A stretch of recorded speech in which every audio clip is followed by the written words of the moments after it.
YouTube family. Welcome to my channel. आप सभी का हमारे YouTube channel Reema stories of world में स्वागत है। उम्मीद करते हैं आप सभी बढ़िया होंगे। फ्रेंड्स, तो आ गई है आप सभी के लिए एक और नई मज़ेदार और जोरदार कहानी। तो कहानी शुरू करने से पहले अगर आपने हमारे चैनल को सब्सक्राइब नहीं किया है तो अभी कर ले और बेल आइकन दबाना बिल्कुल भी ना भूलें, ताकि हमारे हर न्यू वीडियो की नोटिफिकेशन आपके पास सबसे पहले पहुंचे।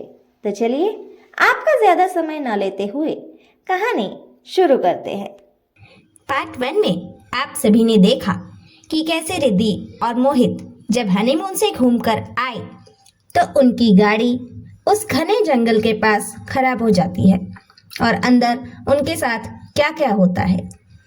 जब वो लोग वहां से घर वापस आए तो उनका बर्ताव बदला बदला सा है। अब घर वाले सोचते हैं कि आखिर ये दोनों बदले बदले से क्यों लग रहे हैं। हनीमून से घूमकर ज्यादातर कपल्स खुश होते हैं, पर ये दोनों तो बहुत दुखी लग रहे हैं।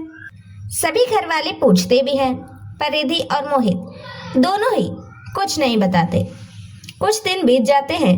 जब धीरे धीरे सब नॉर्मल होने लगा तब मोहित के मन में सवाल आया, आखिर कैसे एक आत्मा हमें देख पाई और हम उसे देख पाए, कैसे हम उससे बात कर पाए, जबकि आत्माएं तो अदृश्य होती है, हवा होती है, उन्हें ना हम देख सकते हैं ना सुन सकते हैं।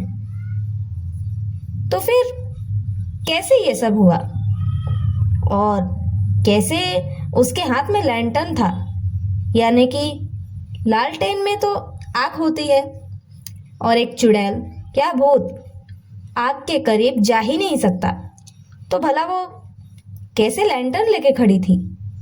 आखिर ये सब है क्या, सच में वहां भूत था या कोई पहेली। रिद्धि और मोहित दोनों के ही दिल में ये सवाल उठ रहे थे। दोनों ने सोचा कि हमें वहां जाकर सब कुछ पता करना चाहिए।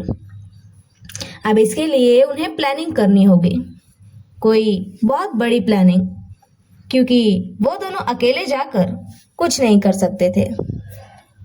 मोहित का एक दोस्त था और उसकी बीवी थी। उन दोनों की भी नई नई शादी हुई थी। मोहित ने उनसे बात की और कहा कि तुम दोनों हमारी हेल्प करोगे उस जंगल का राज पता करने में। उन दोनों ने हाँ कहा और फिर से इन लोगों ने प्लानिंग स्टार्ट कर दी।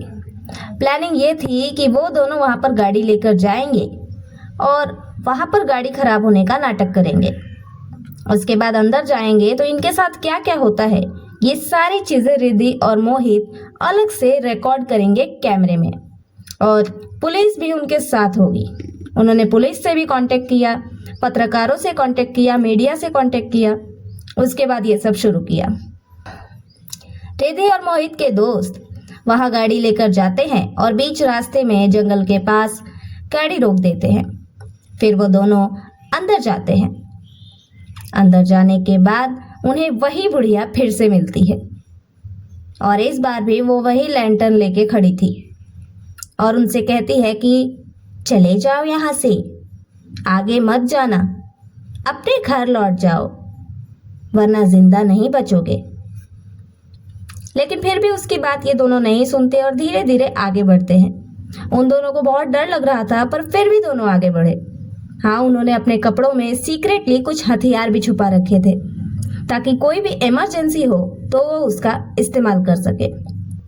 ये सारी चीजें पीछे से रिद्धि और मोहित के कैमरे में रिकॉर्ड हो रही थी और पुलिस ने चारों तरफ से जंगल को ऑलरेडी घेर लिया था और बहुत सारे ऑफिसर्स आए थे। बीच बीच से तो कई पुलिस ऑफिसर सिविल ड्रेस में जंगल के अंदर भी घुसे थे ताकि वो अलग से देख सके कि क्या सच में इस जंगल में भूत है या ये सब है कोई राज जिस पर से पर्दा उठाना जरूरी है। आगे बढ़ने के बाद उन दोनों को वही सारी चीजें दिखी, वैसा ही डर लगा जैसे रिद्धि और मोहित को लगा था। कहीं किसी की आवाजें, कहीं पायल की आवाजें, किसी का रोना, कहीं किसी की हंसने की आवाजें, पर वो दोनों डरे नहीं और आगे बढ़े। कुछ दूर आगे जाने के बाद उन्हें दो हट्टे कट्टे आदमी दिखाई दिए। उन्होंने कोशिश की कि उन दोनों को बहला फुसला कर वहां से भगा दे, पर उन दोनों ने सीक्रेटली अपने हथियार निकाले और उन दोनों को मारकर बेहोश कर दिया और फिर आगे बढ़े। यहाँ से रिद्धि और मोहित भी आगे जा रहे थे, धीरे धीरे छुपकर सारी चीजें रिकॉर्ड कर रहे थे। आगे बढ़ने के बाद तुरंत ही उन दोनों को दिखा यहाँ पर तो साइबर क्राइम फ्रॉड चल रहा है। दरअसल उस जंगल में लोगों को डराकर और एकदम इतना डर उनके मन में बसाकर जिससे कोई भी उस जंगल में आने की कभी हिम्मत ना करे, वो लोग यहाँ पर जंगल के बीचों बीच साइबर क्राइम फ्रॉड कर रहे थे। साइबर क्राइम, जी हाँ, ये वही डिजिटल क्राइम है जिसमें चोर घर पर आके चोरी नहीं करता, बल्कि चोर ऑनलाइन आपको कॉल मैसेज के द्वारा, लिंक के द्वारा क्लिक करवा के OTP मांग के आपके अकाउंट को खाली कर देता है और उसके बाद आप बस रोते ही रह जाते हैं और आपके पैसे कभी रिकवर नहीं हो पाते। ये नया जमाना है।